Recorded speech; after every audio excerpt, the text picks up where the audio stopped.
Cara, deve ser assim, esse ator é horrível, velho. Não quero ser ator. Repete. Pronto, abriu. Abriu. Ai, tem que dar.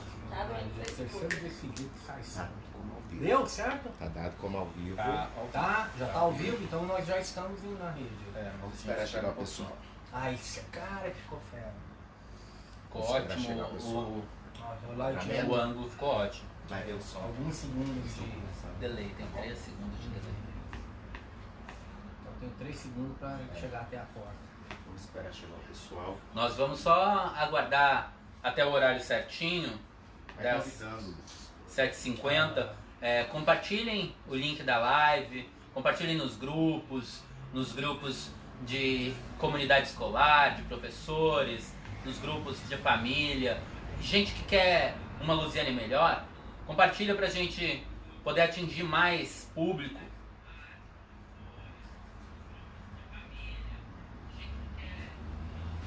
Eu tô me escutando, vou cortar o áudio.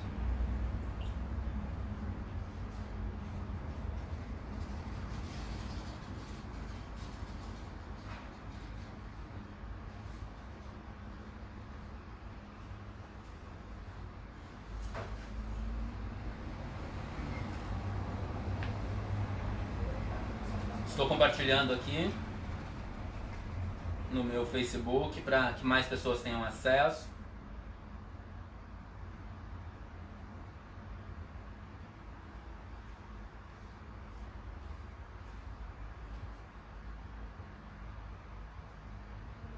Quando for 7h50, vocês me avisem aí, produção. Ok. 1 minuto. Eu fechei aqui, não foi isso não.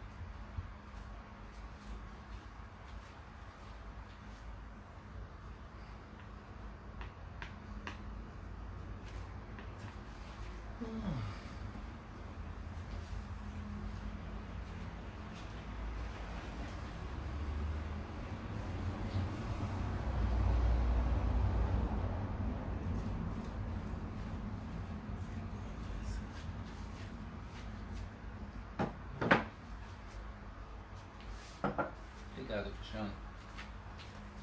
Ação. Ação. Boa noite a todos, boa noite a todas, todos os lusianienses que nos acompanham agora, todos os lusianienses preocupados com uma Lusiânia melhor. Nós estamos hoje aqui em uma noite de sábado, um dia que todo mundo geralmente tira para fazer festa, para comemorar a semana. Nós estamos nos dispondo a falar sobre educação, a falar sobre algo que o município de Lusiânia precisa falar, um assunto que tem tido problemas, que tem tido dificuldades em pontos cruciais, que nós temos perdido espaço para outros municípios, e hoje eu trouxe um especialista no tema, que é o professor Anderson Luiz. Anderson, se apresenta para o nosso público. Boa noite, pessoal. Boa noite, Lusiânia. E até onde possa chegar aí o nosso vídeo, nossa live. Meu nome é Anderson Luiz Cardoso. Moro já tem por algumas décadas já aqui no município. E como protocolo, né, para formalizar e também ter um pouco mais de credibilidade dentro da casa de vocês ou onde vocês estão escutando, eu me apresento aqui como uma pessoa que conhece a educação há 20 anos. Né? Eu tenho trabalhado e o chão da escola, enfim, a dinâmica que funciona, todo o processo educativo, eu tenho competência para poder estar discutindo aqui, debatendo com o Lucas coisas referentes e que venham também trazer para a gente elucidar algumas questões, sejam elas polêmicas ou casuais, principalmente agora nesse momento que a gente vive, relacionado aí a questões da pandemia, né, para a gente poder estar pensando, né, Lucas? A ideia de uma educação, porque a gente não pensa em educação no hoje, a gente pensa em uma educação futura, né? Como vai ser quando nós retornarmos para as salas de aulas, enfim, como vai se dar a proposta de governo diante desse novo perfil de um processo educativo. Eu vou falar do personalismo. O Anderson é meu irmão, então ele me conhece há 31 anos, então a gente tem uma proximidade. Nosso papo vai ser um papo mais informal, aquele papo que nós gostaríamos de estar fazendo pessoalmente com vocês, mas que a gente sabe que pela internet a gente atinge um público bem mais amplo. Nós aqui da nossa sala, vocês aí da sala de vocês, do quarto, dos locais onde vocês estiverem, com mais liberdade para que a gente tenha essa conversa hoje. Bem, Anderson a gente chama em casa de André, então às vezes vai vir esse vício da linguagem, gente. Anderson, o que você... Vamos começar com um tema mais ameno. O que você tem como expectativa para a educação 4.0, que é a educação pós-pandemia? O que tu tá vendo? O Anderson é supervisor de educação no Valparaíso, e ele tem vivido esse momento de pandemia com a responsabilidade de levar para os professores e para a comunidade escolar esses traquejos de como passar por esse momento e o que vai nos esperar no que vem. Porque quem é professor sabe que a gente está com uma angústia de os nossos alunos não conseguirem aprender aquilo que nós tínhamos expectado, aquilo que nós estávamos projetando para 2020. E a gente também sabe que as gestões têm vindo com maneiras de sanar o problema hoje, durante a pandemia, ou de pós-pandemia, trazer maneiras de recuperar esse ensino. Então eu gostaria, Anderson, que você começasse nos trazendo um pouquinho das expectativas para a educação 4.0, que é o que nós pretendemos começar no ano que vem, 2021, como prefeito já em Lusiânia. Bem, eu penso assim, a educação, cara, ela não vai se fazer e nem pode se pensar, como a gente tem escutado muito, a mídia tem postado muito isso, e a sociedade comprou a ideia de que foi um ano perdido, né? A gente tem que desconsiderar essa filosofia, porque na verdade o que ocorreu é um fato, ocorreu no mundo inteiro, e a gente tem aí acompanhado que foi melhor para o momento. Essa questão de isolamento, ela é uma questão real, e se a gente parar para pensar que foi perdido, a gente ignora o fato de onde essas crianças, se a gente falando aqui dentro do contexto municipal, né, de onde essas crianças, adolescentes, vamos focar um pouco nelas, não vou nem falar muito relacionado à faculdade, mas eu estou dizendo assim, mais crianças e adolescentes tiveram que se ausentar da escola. Então quando a gente pensa assim, foi um ano perdido, o que a gente pode fazer? A gente ignora o fato de que 2, 3 meses depois de tudo ter acontecido, alguns municípios avançaram de um modo mais rápido, outros não, né? A dinâmica política não permitiu, né, o avanço deles para entrar em contato com seus alunos foi um pouco mais demorado. Aqui em Lusiânia, né, eu acho que chegou a um ponto de 50 dias aproximadamente. Então você veja que esses alunos, eles não ficaram desamparados. Eu não consigo acreditar nisso. Por quê? Porque de modo de responsabilidade pública, nós temos a ideia, né, de que o município tem a responsabilidade de levar até eles a educação, mas precisou de um planejamento. Não é de qualquer forma, né? Não pode ser de qualquer forma. E de um modo social, pensando diferente da questão de uma política pública, essas crianças ficaram no ambiente mais propício e favorável que elas tinham de ficar, que eram em seus lares, com seus pais. E também é uma forma, por que eu não compreendo como um ano perdido, Lucas? Porque talvez pela primeira vez em século, principalmente depois da evolução tecnológica, pai começou a ficar com filho, filho começou a ouvir pai, pai, eu digo pai, mãe, avó, avós, tio, tias. Então houve um ganho. Se a gente pensar que foi tudo perdido, eu discordo. Né? Eu discordo desse pensamento. E talvez o ganho maior tenha sido esse. Agora, pedagogicamente, a resposta ela vai se dar a longo prazo, né? A médio e longo prazo. O ano que vem a gente já tem que pensar agora, como a gente já está nesse debate mesmo estruturando a ideia, de o que seria uma educação 4.4, cara. Entendeu? Ela tem que ser algo voltado para, além de recuperar, né, aquilo que aparentemente foi perdido, porque realmente dentro do currículo houve grandes habilidades, entendeu? As crianças, os adolescentes deixaram de consolidar grandes competências que dentro de uma unidade de ensino vai ser favorecido pelo professor. Levanto aqui a bandeira para aqueles que pensavam que em algum momento da história futura a tecnologia poderia tomar o espaço do professor. A resposta veio agora e ela é não.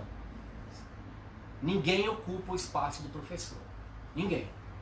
Então a escola é fundamental, o ambiente escolar é fundamental, e para isso, para preparar isso futuramente, tem que ser um diálogo dentro da unidade, dentro da sociedade, porque não é um processo simples de ser feito. Então não adianta a gente pensar em mascarar e trazer isso de modo superficial, que vai ser algo fácil, porque não vai, né? Que vai ser algo que não vai ter desgaste profissional, porque não vai. Agora, nós como gestão, pensando nesse momento, que agora eu sou gestão, então a gente tem que pensar, primeiro, não foi um tempo perdido, e segundo, que o diálogo para se construir uma educação voltada com qualidade e que recupere essas competências e habilidades que nós deixamos um pouco dentro das escolas, à espera do aluno, para que isso aconteça, há uma responsabilidade pública, política, uma responsabilidade de gestão e dentro da filosofia do que é pensar a educação a médio e longo prazo. Nunca pensar a educação no que ela é hoje, porque a educação não é o hoje, não é o agora. Entendeu? A educação ela é um processo que vai se fazendo ao longo dos anos. Por isso que eu digo não há nada perdido. Não tem nada perdido. Eu acho, vou pegar o gancho e vou aproveitar ele, que eu acho que num ano eleitoral é muito interessante nós falarmos das dificuldades que o professor está enfrentando pedagogicamente e que vai enfrentar no ano que vem, que são dificuldades vindas da mudança. A mudança em si, ela gera um desconforto, a mudança em si gera uma dor, uma necessidade de você se locomover, e nós sabemos que o ser humano tende ao menor esforço, a permanecer da forma que ele já viu que deu certo de alguma forma, ele tende a permanecer na zona de conforto. E nesse momento, é bem propício falar com a eleição, porque nós como eleitores precisamos ter esse traquejo, que muitas vezes a gente deixa de votar em alguém novo ou alguém diferente, porque a gente tem esse medo, esse receio da mudança. E dentro da escola não é diferente. A gente também, como professor, tem esse medo da mudança. Muitos professores guardam os seus cadernos de planejamento de 20 anos atrás, de 30 anos atrás. Então, nós precisamos ter essa disponibilidade ao novo. E dentro disso, Anderson, o que tu acha que como município, como gestão pública, um município necessita para colocar de vez a tecnologia, que a gente já viu que ela é tão necessária à educação, de uma forma a auxiliar o professor no ano que vem e futuramente, daí para frente, porque a gente percebeu que a tecnologia chegou na educação, atrasada, 10 anos atrasada, mas chegou na educação. E nós temos modelos como a Finlândia, como a Europa em si, que utilizam muito o tecnológico, não só a robótica, que é algo bem mais avançado de tecnologia, mas a aula com manejos de pesquisa, com muito do celular, com muito da pesquisa online, na hora, para a educação, como que tu acha que o município precisa se adequar para colocar isso em prática? Como que um gestor público, como que o próximo prefeito de Lusiânia vai precisar agir para colocar isso dentro da educação a partir do ano que vem? É ótimo isso daí. Se você parar para pensar, olha, eu tenho trabalhado com formação de professores, desenvolvido alguns trabalhos em relação a isso, não é de agora, não é uma ideia, não surgiu há pouco tempo. Eu trabalhei como orientador de estudo mesmo pelo Pacto Nacional mesmo, pelo PENAIC, muitos talvez estejam me escutando, fizeram esse tipo, essa narrativa de trabalhar junto e de acompanhar alguma questão relacionada a isso. E a questão que você fala do novo, o professor tem uma questão preocupante, uma resistência quanto ao novo. Não é só o professor, não. Sim, É todo ser humano. É natural do ser humano né, se aquietar numa zona onde aquilo ali te conforta. Quando surge uma dinâmica que você precisa fazer algo diferente, realmente, principalmente quando se trata de tecnologia, por quê? Porque dentro das minhas formações, principalmente quando a gente viajava para outros lugares, em Goiânia mesmo que a gente encontrava professores e tinha as conferências que encontrava professores de todas as regiões do país, a gente tinha a ideia, dava para perceber que a maioria dos professores, ela se enquadrava aonde? Né? Numa faixa etária, né? Entre seus 50, né? 50, 60, 40, com resistência. Agora, os jovens já não tem essa polêmica. Você está entendendo? Os jovens já não tem essa polêmica. Por quê? Porque eles têm uma facilidade maior com a tecnologia. Então, quando surgiu essa ideia de agora, a possibilidade de ter que mudar a trajetória pedagógica para que se chegasse até o aluno, geralmente aqueles professores, não é rótulo, isso não é rótulo, isso aí é elemento de pesquisa, você está entendendo? Não é rótulo, não é rotular. Claro, tem aquelas pessoas que com 40, 50, que tem uma dinâmica mais leve quando vai o instrumento da tecnologia, sim, tem, claro que tem, não estou aqui para generalizar nada.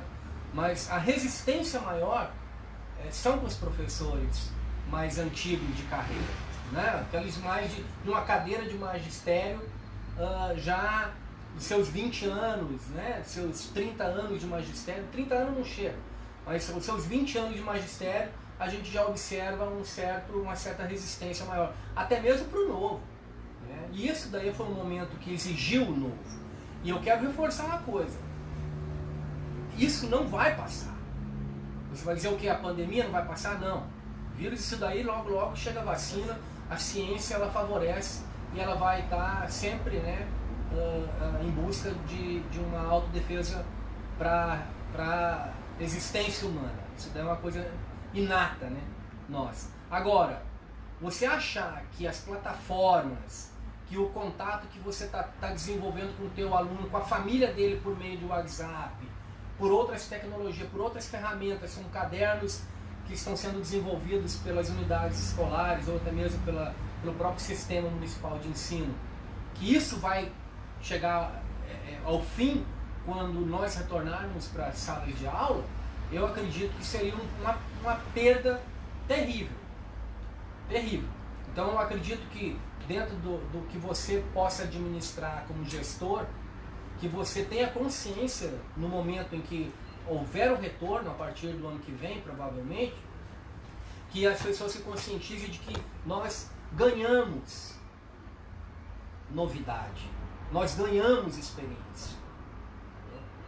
Nós estamos favorecidos por aquilo que nós desenvolvemos. Então, seria muita ingenuidade e até mesmo desperdício você deixar tudo isso passar e voltar para a sala de aula como se nada tivesse acontecido, com giz, livro, cadeira, e não reconhecer o ganho que teve esse momento. Dentro do nosso programa de governo, Anderson, tu deve ter dado uma lida, mas alguns pontos são bem específicos. Nós temos a implantação da tecnologia educacional. Lusiânia já tentou, já teve um período que Lusiânia, durante um ano, Lusiânia teve tecnologia educacional de forma de qualidade. Não podemos desmerecer quem conseguiu fazer um bom trabalho dentro da gestão escolar. O período que a Maria Luísa foi secretária de Educação, ela conseguiu colocar a tecnologia educacional a funcionar no município. Então nós temos o interesse de fazer com que isso funcione com profissionais qualificados e dentro da Secretaria de Educação. Antigamente era feito com parceria público-privada. Agora o nosso interesse é levar isso para dentro da Secretaria de Educação e colocar em todas as escolas, todas as 61 escolas do município de Lusiânia, computadores funcionando, porque a gente sabe que muitas vezes os laboratórios de informática são depósitos de computadores estragados. Mas colocar esses computadores funcionando e colocar profissionais lá dentro para auxiliar os professores a fazer essa mescla de tecnologia, de pesquisa e, além de jogos educacionais, mas produzir blogs, produzir páginas de redes sociais, produzir jornais de turma, jornais escolares. Nós temos isso dentro do nosso plano e temos isso com incentivo do Plano Municipal de Educação, que traz a questão da tecnologia e do aumento do investimento para a educação. Para além disso, a gente sabe que o Fundeb, que foi aprovado agora há pouco pelo Congresso e agora passou a ser permanente, e que nos próximos 4 anos vai ter um aumento do seu quantitativo, do seu investimento para a melhoria da educação, vai nos auxiliar com esse valor. Por mais que a gente tenha uma perda do piso do PIB municipal, a gente vai ganhar com a educação em específico por causa do Fundeb, que é uma verba que vem federal. Fala um pouquinho para nós do Fundeb e desse desenvolvimento que a educação vai ter a partir de agora. Eu até posso concordar, eu concordo em partes, eu fiz parte no momento em que a Maria Luísa tentou trazer e trouxe em partes, né, a tecnologia para dentro das escolas, mas assim, eu não diria que teve com muita qualidade, como você falou. Eu tenho que ser franco, porque eu vivenciei isso. Quem vivenciou isso comigo sabe que poderia ter sido feito de uma maneira muito mais bem planejada, né? Teve a boa vontade? Teve a boa vontade. Teve a vanguarda? Sim, né? Teve a vanguarda, né? Ela peitou, como muitas outras coisas que trouxe para dentro do município. A gente tem que agradecer, porque a presença dela dentro da Secretaria Municipal foi de referência até hoje. Maria Luísa ela é considerada. Agora, veja bem, quando você pega a ideia de que, e aí é um alerta para quem vai colocar o seu voto e sua responsabilidade, dar responsabilidade a uma gestão. Porque, que nem você fala, a gente está aí nos próximos 4 anos, próximos agora, é muito próximo, e passa muito rápido, passa rápido dependendo de como você vai viver esses 4 anos. Porque se você vive mal, são 4 anos e se estende prolongadamente. Né, o tempo é relativo. Agora, se você passa bem, são 4 anos que vão ser de luzes, vão passar voando. E você vai querer repetir mais 4 e assim sucessivamente, que foi um bom governo. Agora, são 4 anos que o Fundeb ganhou de maneira, assim, que talvez dentro da história do Fundeb é um ganho extraordinário, não tinha acontecido ainda, entendeu? Não tinha acontecido. Por quê? Porque a gente torna ele permanente, ele passa a ser não uma política de governo, né? Ele não é uma política de política, mas ele é uma política de governo agora, de Estado, né? Agora, independente do político que entrar lá, ele vai ter que cumprir, porque aquilo ali é basilar, né? Agora, veja bem, Luiz, Olha só a tua responsabilidade, e é onde eu falo você quando for lá digitar os números, pelo amor de Deus, tenha consciência. Porque a gente ouve, por exemplo, até mesmo a Edna, que é a prefeita atual, né, eu participei, eu fui do sindicato, do grupo de formação do sindicato, eu participei 5 anos no sindicato, no Sintego, 5 anos. E consegui viver muita coisa, não só aqui em Lusiânia não. Entendeu? Eu conheço esse estado aqui, cara, relacionado à educação, muita coisa. Então, eu tenho propriedade para lhe dizer, tenha cuidado a quem você vai demandar essa autoridade. Porque são milhões. São milhões. E aí quando você fala que o produto interno bruto aqui de Lusiânia caiu, independente disso, por isso o Fundeb é primordial. Porque hoje nós temos, por aluno, se não me falha a memória, se eu estiver errado, depois no chat aí vocês podem me corrigir, mas assim, são R$ 3.627 por aluno. Isso é o que o governo federal vai disponibilizar. Então, se Lusiânia, o município de Lusiânia tem, na época que eu fazia as pesquisas aqui, 22 mil alunos, ele pega em torno de 88 a 90 milhões. 89 veio esse ano. 89 é o que estava planejado para Tá vendo? É uma prevista, né? A verba prevista. Então, independente de PIB, essa conversa de que não, vem a prefeita que agora, semana passada, com todo respeito à professora Edna, que eu conheço, trabalhei com ela, fiz parte, inclusive, da comissão que ela estava presente na comissão do Plano Nacional de Educação, a comissão que começou a colocar ele em prática, ela fez parte e eu fiz parte, entendeu? Ela como representante do executivo. Então, você dizer assim para mim, ter como pano de fundo a ideia de que o produto interno bruto do município caiu, não corresponde à real, porque o governo federal vai cobrir essa proposta. Ele vai enviar os R$ 3.627,01 por aluno. Se o município não der conta de fazer, o governo federal tem obrigação de disponibilizar. Entendeu? Então é algo que, dentro desses 4 anos, que vai aumentar 13%, 13% é muita coisa. É muita coisa. Entendeu? Vai quase dobrar. Não é isso? Vai para 23%, vai dobrar. São 10% dentro da Constituição. Né? Me corrija se eu estiver errado. Mas olha que são 10% na Constituição. O governo federal, até 2024 ou 2026, se não me falha a memória, ele vai chegar a 23%. Então você veja que aonde vai ser investido esse valor?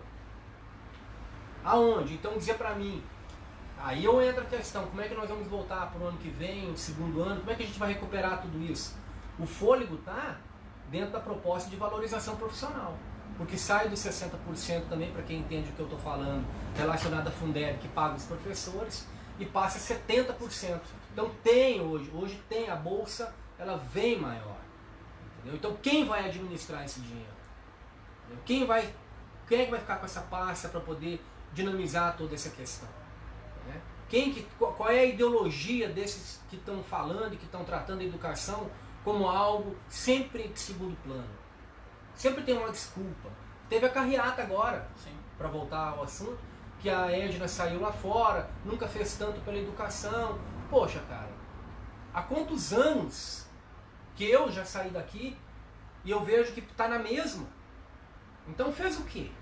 O que está sendo feito? Discurso? Pô, de discurso, cara, né? A verba está aí. Então depende do que você prioriza. Eu sempre falava com o Cristóvão quando a gente entrava em embate, entendeu? Você tem um projeto para dinamizar isso? Entendeu? Você tem uma política que você pense a valorização profissional daqui para o ano que vem, a proposta orçamentária, como é que é? Como é que está acontecendo? E aí eu vejo ela saindo lá, enfrentando os professores, mas apenas com discurso. Poxa. E eu vou te dizer a resposta que ele dava sempre.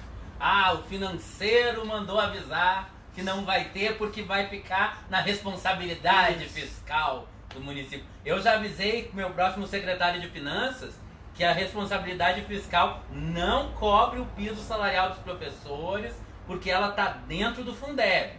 Está dentro de uma verba exclusiva para valorização do professor. Tanto abrir um parênteses aqui, que o governo federal, na semana passada, quis usar o Fundeb para não atingir o teto, Sim. para dar um golpe, né, dentro da educação, para garantir pão e circo para o povo, entendeu? Usando o Fundeb. Sim. Absurdo. Absurdo. Tanto é que estão barrando. E Anderson, já que tu tocou na questão do Fundeb e dessa luta, agora ele vai passar nos próximos 4 anos a 70% destinado exclusivamente à valorização do professor. Fala um pouquinho do teu estudo que tu fez quando estava aqui, quando estava lutando dentro do Sintego, antes de ter que sair daqui, muito relacionado à valorização do professor que aqui não tem, muito relacionado à falta de gestão democrática que amarra o professor e parece que quer colocar um cabresto nele, com diretores que muitas vezes são carrascos de professor. Fala um pouquinho sobre o estudo que tu fez relacionado ao piso do professor, que a gente sabe que deveria ser outro, que a gente sabe que está sendo roubado, porque não tem outra palavra quando um gestor público retira dinheiro que deveria ir para o salário do professor, e a gente sabe que, por exemplo, de ônibus tem um aluguel, um contrato de 12 milhões dentro da Secretaria de Educação. Então fala um pouquinho pra gente. Bem, você falar em gestão democrática, para iniciar essa questão, você pega, é grave aqui, que nem a gente estava conversando, ela faz parte de um plano, né, ela é um documento que é lei dentro do município, a lei orgânica, ela define, né, a gestão democrática. 173. Pois é. E aí você vê, o Plano Municipal de Educação traça essa meta, né, de uma gestão democrática. Então vamos fazer valer, né? Por quê? Qual é a vantagem de não ser democrática? Quando você, é só se questionar, quando você pensa assim, que o chefe do Poder Executivo alega alguma fragilidade dentro daqueles membros que ele põe para a escola, para gerir a escola, por que a questão fica? Por que fere tanto não ser democrático? Né? Ou ser democrático? Né? Por que dói tanto o fato de não ser democrático? Né? Por que eu tenho que indicar? Aí é onde você coloca ali de modo inteligente, que você fala assim, não, é porque realmente eles trazem os professores, são professores. Veja bem, o que é a questão do poder? Né? Eles são professores, mas exercendo uma função de diretor ou de supervisor, que também aqui, né, o supervisor, infelizmente, ele também é indicado. Então, e acaba, na maioria das vezes, me desculpe se eu estiver errado, não estou generalizando novamente, entendeu? Mas é um fato. Mas assim, eles acabam assumindo uma postura de mero instrumento, né, de uma questão, de uma política que não leva a lugar nenhum. O IDEB de Lusiânia é 6 pontos, tá me entendendo? Não vem desenvolvendo nos últimos anos como deveria.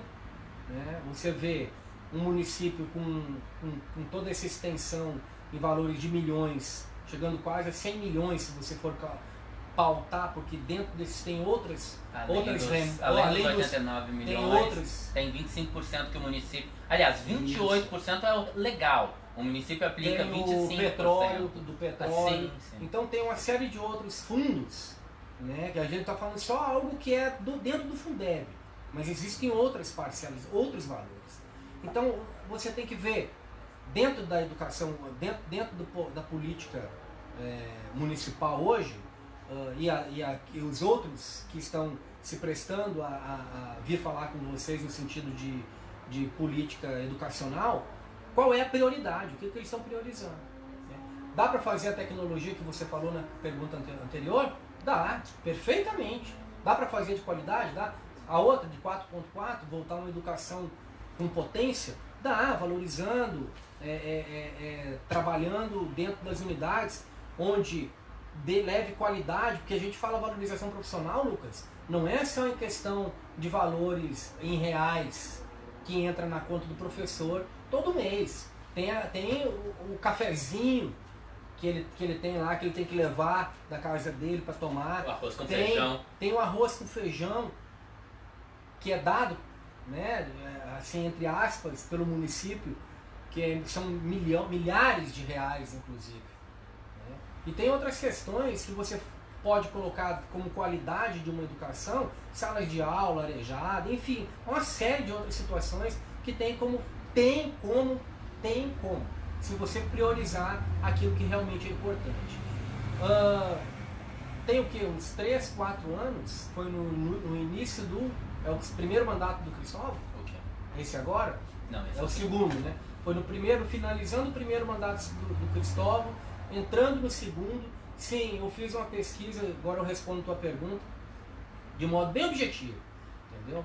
E consegui elementos probatórios que traçam o quê? Um desvio, alguma coisa, não sei, eu falo desvio porque é o conceito que eu determino. Você está entendendo? Porque eu achei que desviou, porque eu não encontrei. E se eu não encontrei, se desviou por algum lugar. Né? Se fosse em linha reta, eu teria encontrado. Cerca de 1.300.000 por ano no primeiro governo do Cristóvão. É um assunto extremamente polêmico isso daí. Nós levamos, junto com a Cláudia, que ainda era presidente, até hoje, presidente do sindicato, ela topou, favoreceu minha pesquisa. Nós levamos ao Ministério Público, encadernamos, fizemos uma série de protocolo que o Dr. Julimar. Dr. Julimar exigiu. E, enfim, eu acredito que não tenha tomado rumo. Né? Ela se perdeu naquelas gavetas do Ministério Público. Mas o desvio era de em torno de 1.300.000, 1.200.000 por ano no governo do Cristóvão. Isso foi uma pesquisa que eu fiz e tenho fontes, dados, inclusive, coisas assustadoras, porque você tinha um dado que era pelo portal de transparência, apresentava um dado e a secretaria apresentava outro. Tanto é que houve eu divulguei alguns documentos que passou pelas escolas municipais aqui, traçando e falando sobre isso, e a secretaria, com o rapaz designado na tesouraria da secretaria, fez outro levantamento que questionava o meu, né? Falando que o meu não era o verídico, né?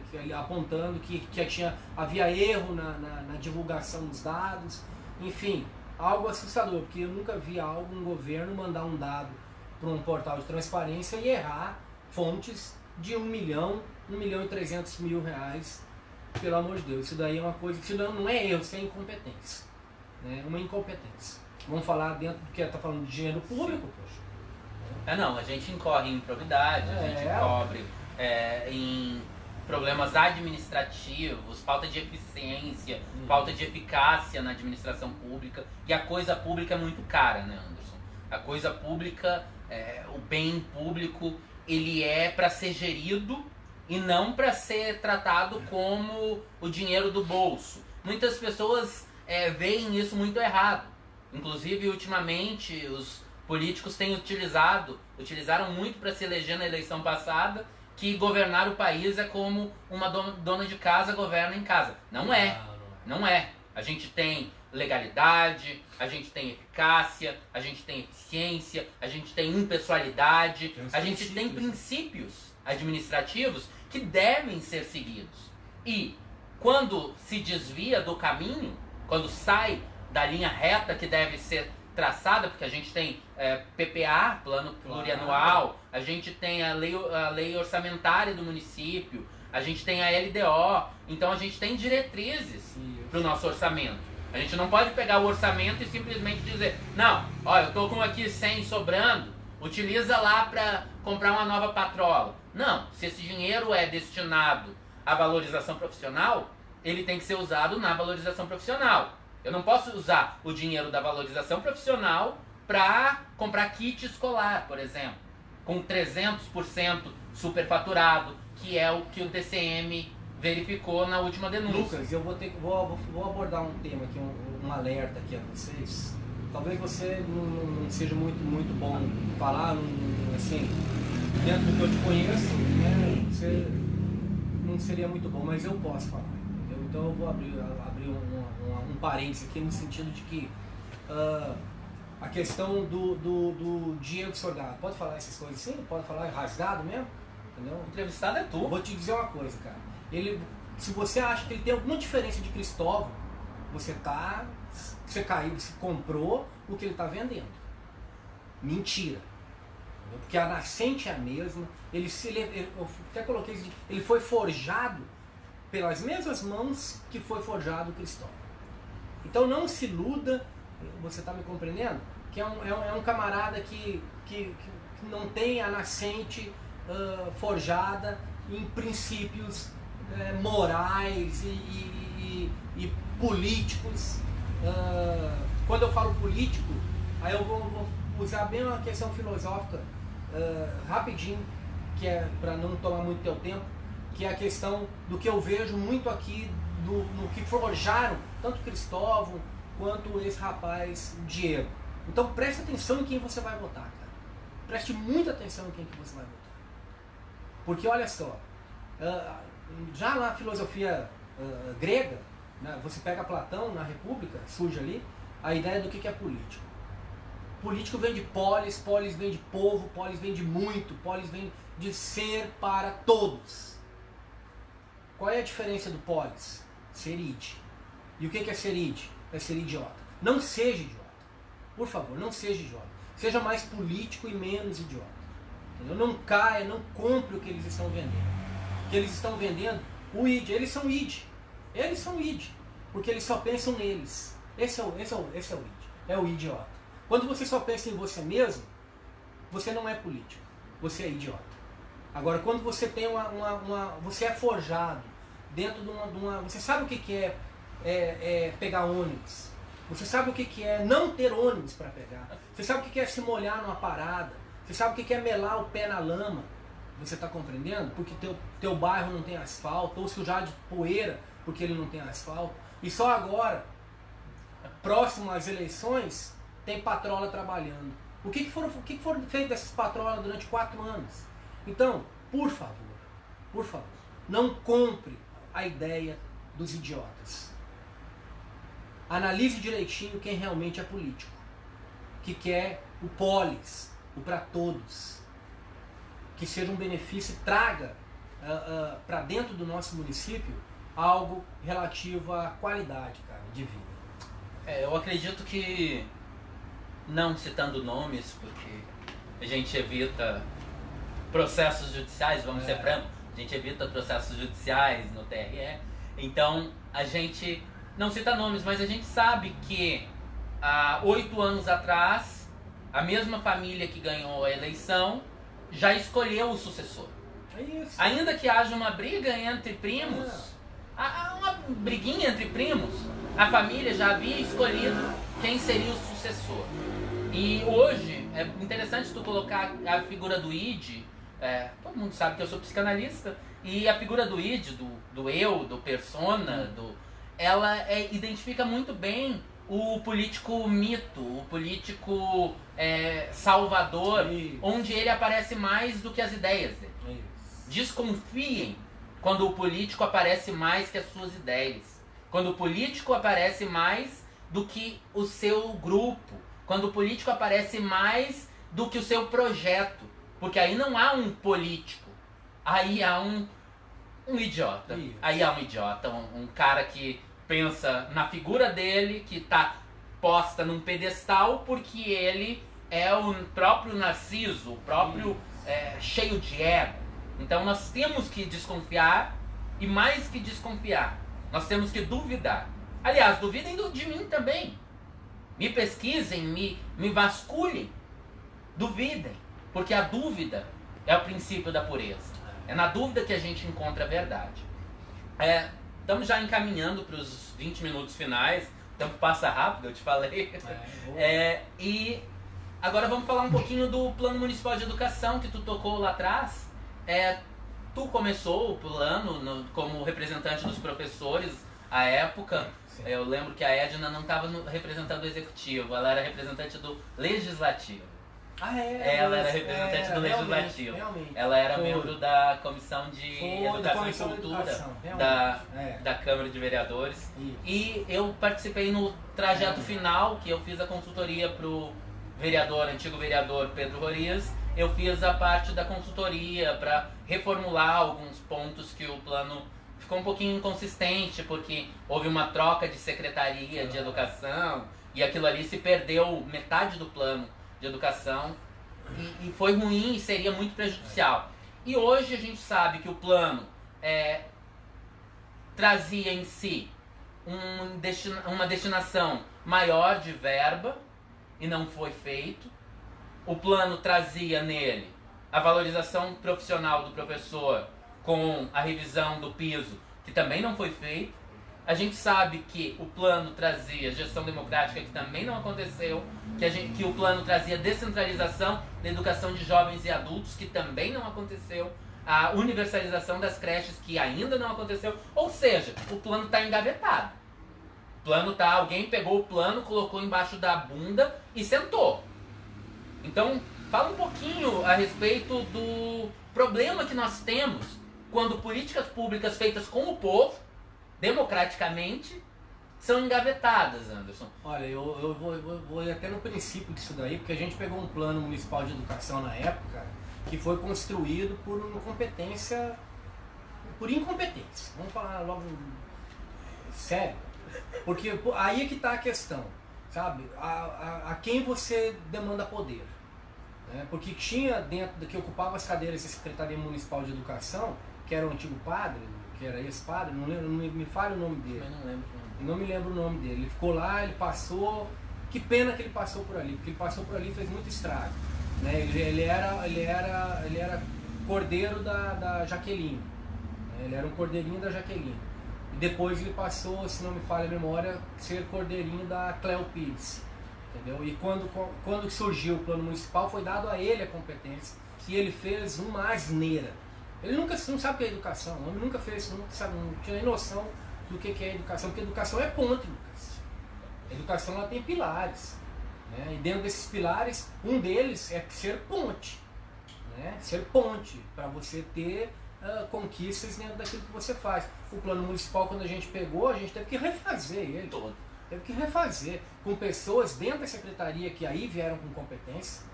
Né? A Fran, as meninas, a Maria Cecília, entendeu? E outras que viram, porque são pessoas que têm responsabilidade lá dentro, elas não ocupam um cargo de, como é que fala? De indicação. Sim.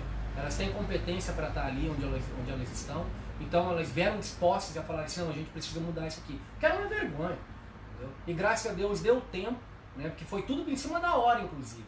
Uma semana, 15 dias, foi por acaso. Ele entregou. Foi por acaso que a gente conseguiu chegar no plano. Porque se tivesse aquilo ali não tinha nem sido aprovado. Foi e voltou. Sim. Ele foi quando voltou da MEC comissão do MEC. E voltou. Então, uma vergonha. Agora não, graças a Deus, depois disso tudo, a gente conseguiu um diálogo, até com quem era pensamento contrário aos nossos. O próprio professor Wendel chegou com a Maria Lúcia, com a Ana Lúcia, sim, entendeu? Com a Luzia. Então chegaram pessoas que estavam mais à frente. Pedro deu um voto de confiança, sim, que foi um camarada extremamente, ele conseguiu articular, ele era líder de governo, né? Ele conseguiu articular direitinho, foi aprovado, graças a Deus, e o plano está aí, Lucas. O que vai acontecer nas gestões? E inclusive o que a Edna tem me falado, que em função da pandemia, o mundo parou. E isso não compre essa ideia. O mundo não parou, entendeu? Ok. Certo. Então vê lá. O mundo vieram as plaquinhas ali para avisar a gente do tempo. Isso. Então o mundo não parou. Aí as pessoas compram essa ideia de que agora é porque ela fala e tá tudo ok, né? Não, ela ou qualquer gestor que fala como se as finanças do município, e que nem eu estou dizendo, relacionado ao fundo, que é relacionado para a educação, Fundo Nacional de Desenvolvimento para a Educação, ele vem independente do Produto Interno Bruto. Claro, tem as relacionadas às transferências que o município faz de impostos que podem cair, sim, mas o federal ele vai complementar, no caso de ter falha. Então a verba vem, são milhões, são quase 100 milhões por ano, então cobre, os professores que estavam em carreata, pois cobre mais, vocês têm esse direito. Falando nos professores que estavam em carreata, cobrando melhoria salarial, tu colocou aqui que a valorização do professor é mais do que o salário. E a gente sabe que é mais do que o salário. O nosso programa de governo traz, por exemplo, a gestão democrática, que é um pilar. Inclusive eu entreguei, assim que a professora Edna assumiu, eu entreguei para ela um projeto de gestão democrática. Infelizmente Lusiânia não tem uma cultura muito boa de entender as leis do município, de entender a Constituição. Os vereadores do município, por exemplo, não sabem que é função exclusiva do executivo fazer a gestão democrática acontecer. O projeto tem que sair do executivo. Não pode ser um vereador porque mexe com nomeação de cargo comissionado. Por mais que seja eleito, é nomeado pelo prefeito. Então é matéria exclusiva do prefeito. Então eu levei até a professora Edna um projeto, uma minuta de projeto da gestão democrática, mas infelizmente ela não conseguiu aprovar. Aí eu não sei por qual motivo. Eu acho que não foi, nem chegou até a Câmara de Vereadores. Mas o projeto está pronto, a gente tem o projeto de gestão democrática, a gente tem no nosso programa de governo a ideia de colocar o auxílio alimentação em pecúnia, que é uma luta antiga dos professores de Lusiânia. Quando tu estava no Sintego, era uma luta, o auxílio alimentação em pecúnia. E a questão do piso, Anderson. Nós sabemos que Lusiânia não paga o piso adequado para os professores. Nós temos aqui 80% dos professores são pós-graduados. O estudo que a gente fez chegou a 80% em média de professores pós-graduados. E nós temos um salário muito aquém, inclusive para quem está se aposentando. Quem se aposenta no município de Lusiânia recebe a mesma coisa de quem acaba de entrar.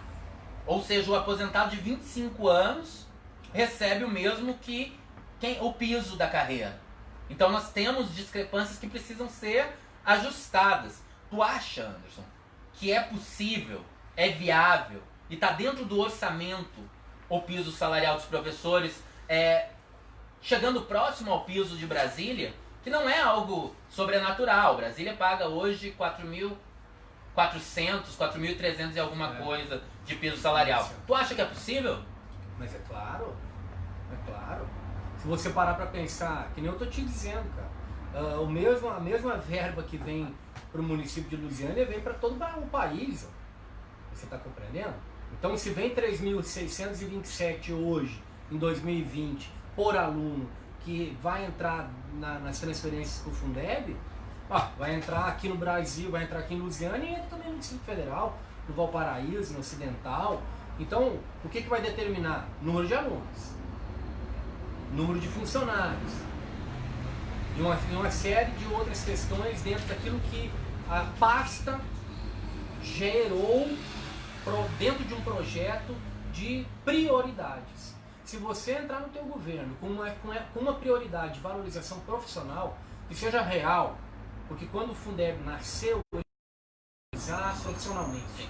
Tanto é que se não fosse, seria o contrário. Seria 40% para as despesas, ou seria 40% para pagamento de professores e 60% para despesas, para construir escola. E é o contrário. A maior parte do bolo é para valorizar o professor. É para valorizar, e não é mais professor. Agora são 70% e é para valorizar os profissionais de educação. Olha que coisa interessante. São os profissionais de educação, porque a escola não se faz só com professor. Supervisor, Isso, tem uma série de outras nascentes ali. Que nós não temos. A merendeira, sim. A menina que limpa, o porteiro. Infelizmente, então, são uma série de em coisas. Lusiânia nós não temos a menina que limpa mais, porque a prefeitura terceirizou, e inclusive quando iniciou a pandemia foram todos cortados. Você falou de qualidade, no papel higiênico, a gente vai precisar de álcool em gel, de higienização. As escolas hoje em dia, tirar xerox, os professores pagam do próprio bolso. Eu me recusava a fazer isso na minha época e criava confusão dentro da administração, dentro da gestão, porque eu não fazia. Então o professor tem que tirar do próprio bolso para poder tirar xerox para 40, 60 alunos. Então acorda, gente. Acorda. É possível, Lucas. É possível um salário razoável. É sim.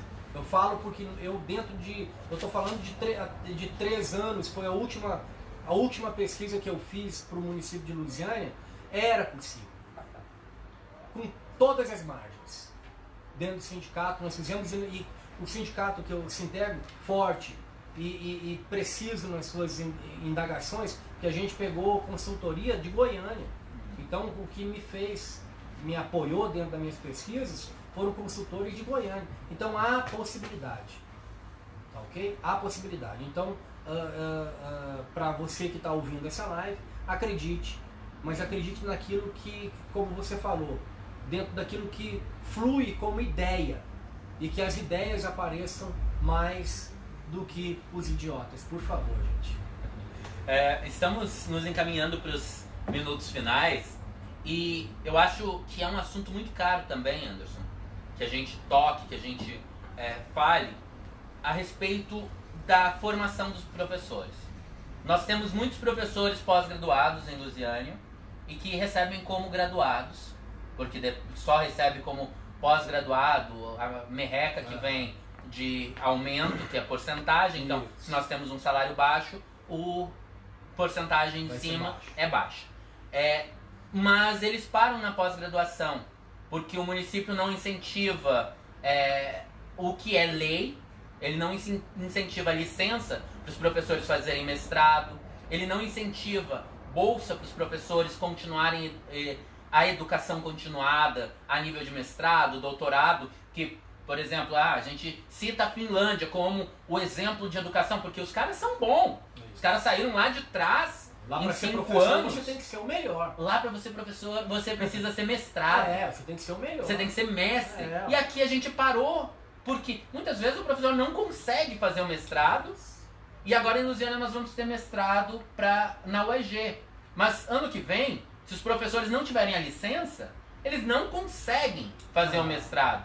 Então, fala um pouquinho sobre a formação continuada e esse problema da gente ter que parar de estudar porque a gente não dá conta. Tanto a secretaria, ela meio que, pelo que eu percebo ao longo do dia, do estudo, do tempo que eu passei e dentro de pesquisas que a gente faz, convivendo com uma série de outras pessoas, eu não digo só aqui no município não, Lucas. Formação continuada há um leve engano, porque as secretarias, os sistemas municipais de ensino, eles iludem os professores com formações que eles estabelecem dentro do próprio sistema, patrocinado pela Secretaria Municipal de Educação, como acontece aqui, como formação continuada. Você está entendendo? Dentro de uma grade, de um componente de carga horária, que somando, pode ou não te dar alguns pontos para você avançar progressivamente dentro da tua carreira. Você está entendendo? É um engano, é uma farsa isso daí, entendeu? É uma farsa. Entendeu? Aí exigem que o professor participe, porque é uma exigência, se você não participar você vai ser cobrado sobre aquilo, entendeu? Mas a formação que nós queremos mesmo, que eu sei que você que é professor que está ouvindo, que quer mesmo o quê? É dentro de uma cátedra, cara, entendeu? É uma universidade, entendeu? Seja ela federal ou estadual, que seja algo de referência. Não que o sistema municipal não venha com conferências, não monte cursos, não estou dizendo que isso não é válido. Estou dizendo que eles iludem você como professor, como se aquilo ali fosse a formação continuada que eles estão te oferecendo, e aquilo ali é o máximo, é o top, e você merece mais. Então saiba e absorva que é possível chegar dentro de um mestrado e dentro de um doutorado, nós como profissionais da educação, só que a gente tem que correr com as próprias pernas, porque há no plano municipal a proposta, mas tem que ter alguém que priorize isso dentro da realidade. Bem, já vamos encerrar realmente. Anderson, deixa um alô especial aí para os nossos ouvintes, para os nossos telespectadores, que já não são mais telespectadores, né? Porque já não estamos mais na televisão, mas na rede social, na rede mundial de computadores. Pessoal, o negócio é o seguinte, eu vou falar para vocês que tem algo que é atípico agora no município, que são as eleições de 2020. Temos aí um número bem considerável de candidatos a prefeito e, consequentemente, dependendo, em função das legendas, o número de vereadores também, né, houve uma potencialidade do número de vereadores. Então, olha só, observe, com cuidado, não compre farsa nem mentira, vote naquilo que te agrade como ideologia, entendeu? Vá naquilo que realmente é ideal para você. E o que é ideal para você? O que é ideal para você tem que ser ideal para mim também. Tem que ser ideal para o Lucas. Então, se o Lucas tem uma proposta de que o ideal para ele é ideal para mim também, porque ninguém é o máximo sozinho, Lucas. Ninguém é o máximo sozinho. Ninguém é o máximo fechando grupo de 10, 15, 20 famílias. Ninguém é o máximo fechando grupos. Nós temos que aprender a ter consciência de que o momento agora, e você tem essa oportunidade, porque são vários candidatos a prefeito. Então avalie, vai se dividir muito os votos. Ou não, não compre a ideia de que já está ganho. Porque tem muitos que já estão batendo no peito dizendo assim, ali é perda de tempo. Mas está perdendo tempo, está desviando alguns 500, 600 mil votos. Acorda, acorda. E que isso sirva para você como lição, porque nós vivemos um ano bem diferente de todos os outros. Entendeu? Então aproveita isso daí, analise com cuidado o que a gente fala, o que o Lucas fala, a proposta de governo, a proposta daquilo que está sendo desenvolvido. E vote certo. Vote certo. Tenha consciência. Educação está aí para isso, Lucas. Muitos não investem nela, sabe por quê? Porque eles querem você idiota. Eles também são idiotas, eles querem você idiota. Para perpetuar isso. Tá ok? Pessoal, eu agradeço muito pela participação de vocês, pela presença de vocês, pelos comentários que vocês tenham feito. Nós iremos responder, a equipe, a gente vai sentar, observar as perguntas que vocês fizeram e iremos responder pessoalmente para cada um. Se vocês quiserem entrar no site e repetir a pergunta pro site, se vocês puderem entrar no grupo que nós temos da campanha no WhatsApp, está disponível para você conversar diretamente comigo. Eu não sou uma estrela que anda em carros de luxo, acima do carro, como se fosse um deus a ser venerado. Eu sou uma pessoa como vocês.